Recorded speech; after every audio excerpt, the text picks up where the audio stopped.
नमस्कार, welcome back to my YouTube channel. अब आज हम बात करेंगे कि आपको पोर्टफोलियो को कैसे डाइवर्सिफाई करना है। इस डाइवर्सिफिकेशन या हेजिंग को लेकर बहुत डिस्कशंस होती रहती हैं और इसमें भी बहुत तरीके हैं हेज करने के। एक तो ऑफ कोर्स जो हम सब करते हैं कि भी थोड़ा इक्विटी में डाला, थोड़ा किसी और एसेट क्लास में डाला, या फिर लगातार कंटिन्यूसली बुक किया और उस जो बुक्ड अमाउंट को आप फिक्स इनकम में डालो या गोल्ड में डालो या कहीं और सेफ इंस्ट्रूमेंट में डालो। हेज करने के एक और सोफिस्टिकेटेड तरीके होते हैं कि वो पुट्स और कॉल्स या निफ्टी फ्यूचर्स या सेंसेक्स फ्यूचर्स के साथ आप स्ट्रेटजीज बनाएं, जिससे कि अगर मार्केट किसी वजह से गिरे तो आपको नीचे के स्तर पे प्रोटेक्शन मिल जाए। और एक और तरीका है हेज करने का कि आप सिर्फ इंडिया में इन्वेस्ट ना करें, आप अंतर्राष्ट्रीय मार्केट्स में भी करें। जहाँ तक अंतर्राष्ट्रीय मार्केट्स का सवाल है, मेरे मुताबिक आपका जो बेस्ट हेज है वो है अगर आप यूएस मार्केट्स में करें। अब यूएस मार्केट्स के दो तीन बहुत अच्छे एडवांटेजेस हैं। पहला कि यूएस लार्जेस्ट मार्केट है, largest equity market, largest financial market in the world by a huge margin, मतलब कोई उस पर मुकाबला ही नहीं है। और दूसरा है कि सबसे बड़ा एडवांटेज कि आप अगर यूएस मार्केट्स में इन्वेस्ट करते हैं तो आपकी जो इन्वेस्टमेंट है वो यूएस डॉलर में होती है।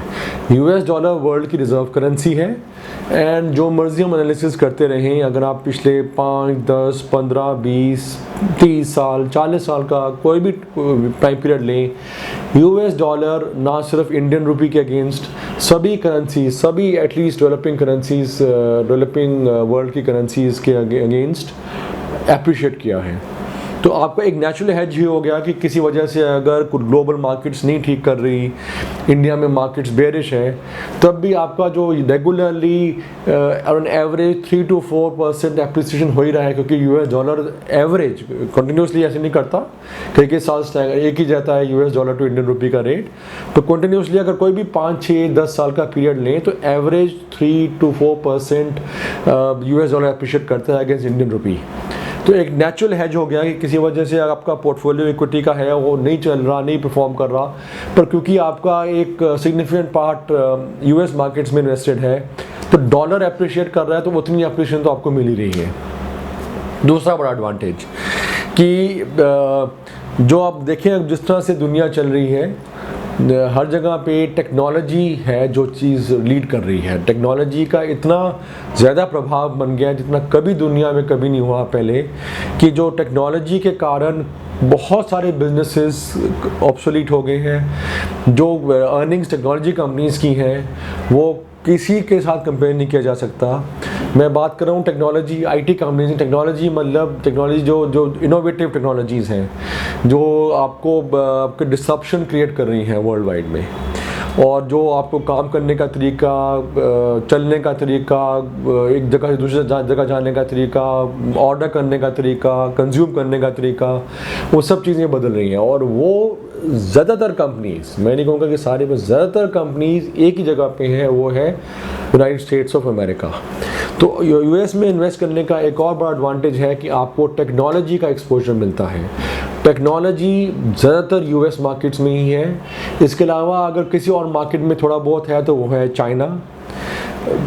बाकी कंट्रीज़ में बहुत लिमिटेड है। इंडिया में भी रहस्य है कि एक ही बड़ी कंपनी है रिलायंस, जो एक तरह से हम कह सकते हैं कि टेक्नोलॉजी कंपनी है। तो हर जगह पे बहुत लिमिटेड, या तो ना के बराबर है या है तो 1-2 कंपनीज हैं जो टेक्नोलॉजी की हैं। चाइना में कुछ ज़रूर है, बट चाइनीज़ मार्केट का वैसे एक्सपोजर लेना बहुत मुश्किल है। और यूएस में बहुत ज़्यादा बल्क है, मतलब मेजर पार्ट ऑफ टेक्नोलॉजी का जो है वो यूएस मार्केट्स में है। तो दूसरा बड़ा एडवांटेज जो मैंने बताया कि आपको टेक्नोलॉजी का एक्सपोजर, और टेक्नोलॉजी में क्या है कि big is getting bigger and better.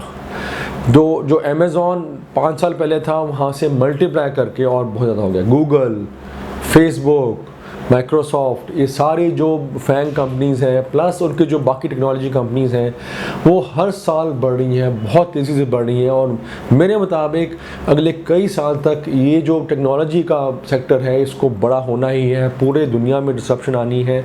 तो आपको जो एक्सपोजर है इस पूरी डिसरप्शन का, वो सिर्फ एक ही जगह से मिल सकता है, वो है यूएस।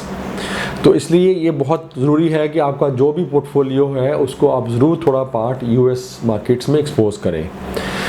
जो तीसरा बड़ा एडवांटेज है कि काफ़ी लोगों की एस्पिरेशंस हैं कि हमारे जो बच्चे हैं वो पढ़ने के लिए बाहर जाएं। जैसे अभी अगर कोई बच्चे स्कूल में हैं तो हमने 5 या 10 साल बाद प्लानिंग की हुई है कि बाहर जाएंगे कॉलेज की स्टडीज़ के लिए।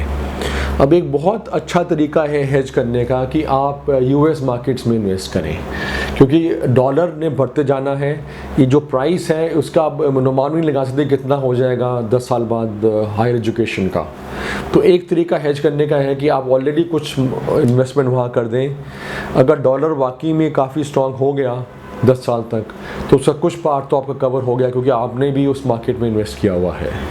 तो ये तीसरा रीज़न है। तो मेरे मुताबिक 3 बड़े रीज़न्स हैं। एक तो ऑफ कोर्स आपने अगर कोई प्लानिंग करनी है यूएस में अपने बच्चों का या अपना खुद का, तो यूएस में मार्केट में इन्वेस्ट करने का सबसे आसान तरीका है कि यूएस की स्टॉक मार्केट में आप इन्वेस्ट करें। और अच्छी बात है कि यूएस के स्टॉक मार्केट में इन्वेस्ट करने के अब बहुत अच्छे म्यूचुअल फंड स्कीम्स भी हैं। दूसरा रीज़न जैसे मैंने बताया कि टेक्नोलॉजी बहुत बड़ा पार्ट प्ले करने वाली है हम सबके रोल लाइफ्स में, और टेक्नोलॉजी का एक बहुत बड़ा हिस्सा 50% से भी बहुत बड़ा ज़्यादा हिस्सा एक ही कंट्री में है यूएस। और तीसरा कि यूएस का डॉलर है वो दुनिया की रिजर्व करेंसी है, सबसे सेफेस्ट करेंसी है।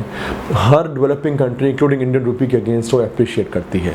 तो ये 3 रीज़न्स हैं। अब हम आते हैं कि हम कैसे करें यूएस मार्केट्स में। जैसे मैंने बताया कि अच्छी बात ये है कि आप म्यूचुअल फंड के ज़रिए बहुत आसानी से आप यूएस मार्केट में इन्वेस्ट कर सकते हैं। पहले अगर होता था तरीका कि यूएस मार्केट में जाके इन्वेस्ट करें, वहाँ पे ब्रोकर को हायर करें, या फिर अगर प्रॉपर्टी में करना है तो वो और भी मुश्किल है, क्योंकि बहुत एक लमसम अमाउंट ट्रांसफ़र करना पड़ता है। पर म्यूचुअल फंड में आप छोटे अमाउंट से भी कर सकते हैं। ये जो म्यूचुअल फंड स्कीम्स की बात कर रहा हूँ इंडिया में अवेलेबल हैं।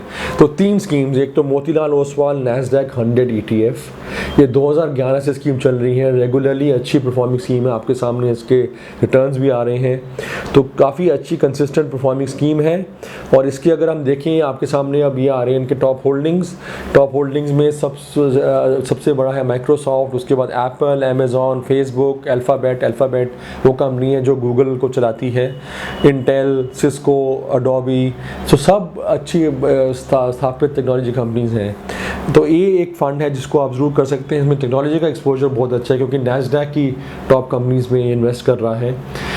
दूसरा जो स्कीम जो काफ़ी अच्छी है, भी 2012 से चल रही है, वो ICICI prudential US blue chip equity fund.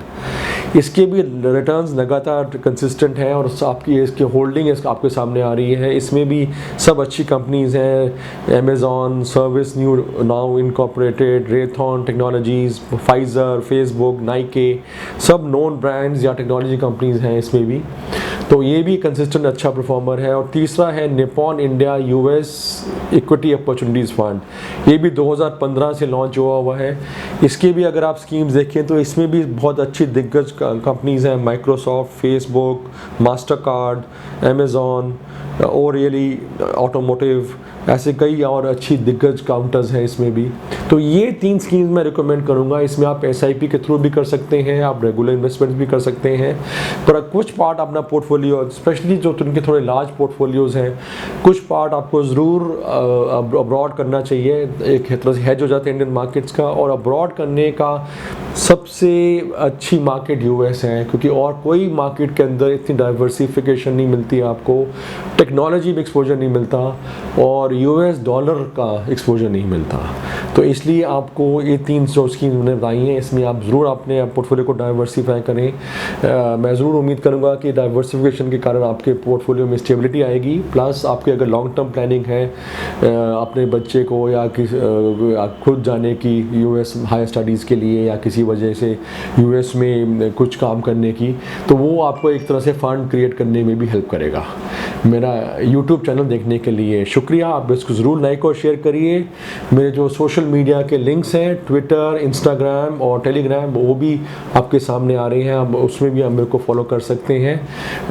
नमस्कार एंड शुक्रिया।